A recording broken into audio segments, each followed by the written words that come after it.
Hello friends. சில முன்னாள் வீரர்களுக்கு சில இந்திய வீரர்களை பிடிக்கவே பிடிக்காது. அவங்க என்ன பண்ணாலுமே சரி, தோல்வியோட காரணத்தை தூக்கி அவங்க தலையில் தான் வைப்பாங்க.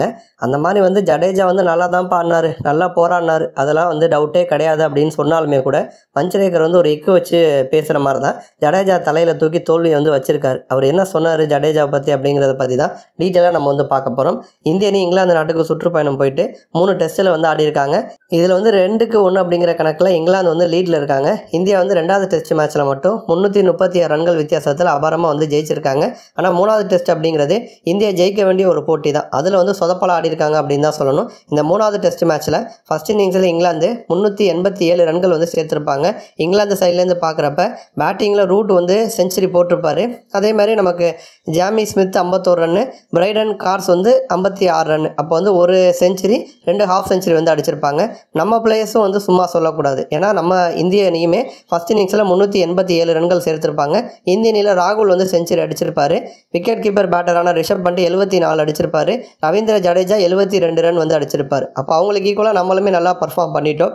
ஆனால் 2வது இன்னிங்ஸ் அப்படிங்கிறது அப்படியே தலைகீழாக மாறிடுச்சு. ஏன்னா இங்கிலாந்து அணி 2வது இன்னிங்ஸில் 192 ரன் அடித்தாங்க. இந்தியாவுக்கு 193 ரன் இலக்கா வச்சாங்க. அப்படி இருக்கிறப்ப அந்த டாப் ஆர்டர் சொதப்புனது இந்திய அணி தோல்விக்கு முக்கியமான காரணமாக போயிடுச்சு. ஏன்னா அந்த டாப் ஆர்டரில் KL ராகுல் மட்டும்தான் 39 ரன்கள் சேர்த்திருந்தார். ஜெய்ஸ்வால் டக் அவுட் ஆயிருப்பார். கருண் நாயர் 14 ரனில் அவுட் ஆயிருப்பார். சுமன் கில் இந்த லாஸ்ட் கிரவுண்டில் எந்த ஒரு இந்திய கேப்டனுமே ஹாஃப் செஞ்சுரி போட்டதே கிடையாது. கில் அந்த ரெக்கார்டை பண்ணுவார் அப்படின்னு எதிர்பார்த்தாங்க. பட் கில்லுனாலையுமே அதை பண்ண முடியலை. 6 ரனில் அவுட் ஆயிருப்பார். அடுத்து ஆகாஷ் தீப்பா நைட் வாட்ச்மேன் மாதிரி இறக்கி விட்டாங்க. அவரும் 1 ரனில் அவுட் ஆக, ரிஷப் பண்ட் 9 ரன்னுக்கு அவுட்டு.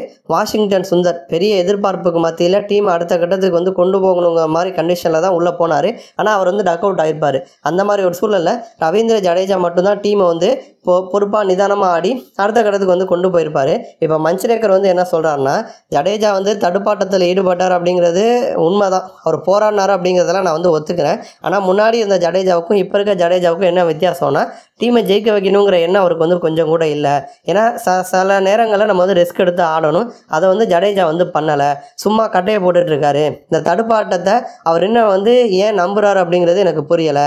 ஃபர்ஸ்ட் இன்னிங்ஸில் பார்த்தீங்கன்னா ஜடேஜா நல்லா ஆடி 72 ரன் சேர்த்தார். ஆனால் 131 பந்தில் 72 ரன் அடிச்சிருப்பார். ரொம்ப பொறுமையாக தான் ஆடி இருப்பார். ஒருவேளை ஃபர்ஸ்ட் இன்னிங்ஸில் அவர் செஞ்சுரி போட்டிருந்தா கூட நம்ம ட்ரெஸ்ஸிங் ரூமில் பெருசாக அதை செலிப்ரேட் பண்ணியிருக்க மாட்டாங்க. ஏன்னா இவர் எப்படா செஞ்சுரி போடுவார் அப்படிங்கிற மாதிரி தான் ரொம்ப பொறுமையாக ஆடினார்.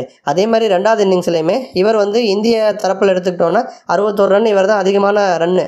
ஆனால் தேவைப்படுற சமயத்தில் சில ரிஸ்க் எடுத்து சில ஃபோர்கள் இவர் அடிச்சிருந்தார் அப்படின்னா டீம் கண்டிப்பாக ஜெயிச்சிருக்கும். ஆனால் அவர் மனசில் டீமை ஜெயிக்க வைக்கணுங்கிற எண்ணம் கிடையாது. நம்ம தடுப்பாட்டத்தில் ஈடுபடுவோம், விக்கெட் விடாமல் இருப்போம் அப்படின்னு சொல்லிட்டு தான் ஜடேஜா இருந்தாரே தவிர மற்றபடி டீமை ஜெயிக்க வைக்கணும்னு அவர் ரிஸ்க் எடுக்கலை. இந்த கேமில் இப்போவுமே ஜடேஜா என்ன தான் தடுப்பாட்டத்தில் ஈடுபட்டாலுமே நம்ம தோத்துட்டோம். ஏன்னா ஆப்போனண்ட்டில் பவுலர்ஸ் இருக்காங்க. ஜடேஜா என்ன தான் கட்டையை போட்டாலும் ஆப்போனண்ட்டில் ஈஸியாக விக்கெட் எடுத்துருவாங்க. அப்போ இந்த மாதிரி சுச்சுவேஷனில் ஜடேஜா ரிஸ்க் எடுத்து 4லாம் அடிச்சிருக்கணும். அப்படி பண்ணியிருந்தாருன்னா டீம் ஜெயிச்சிருக்கும். அப்போ தோல்விக்கு ஜடேஜா தான் காரணம், இவரை முதல்ல வெளில அனுப்புங்க, இவருக்கு மாற்ற இன்னொரு யங் ஆல்ரவுண்டரை சப்போர்ட் பண்ணுங்கள், சும்மா ஜடேஜா வச்சுக்கிட்டு அவர் அடித்த 61 ரன்னை பற்றி பெருசாக பேசாதீங்க, டீம் தோற்று போயிருக்கு, அதில் கான்சன்ட்ரேட் பண்ணுங்க அப்படிங்கிற மாதிரி மஞ்சரேகர் கடுமையாக விமர்சனம் பண்ணியிருக்காரு. நன்றி.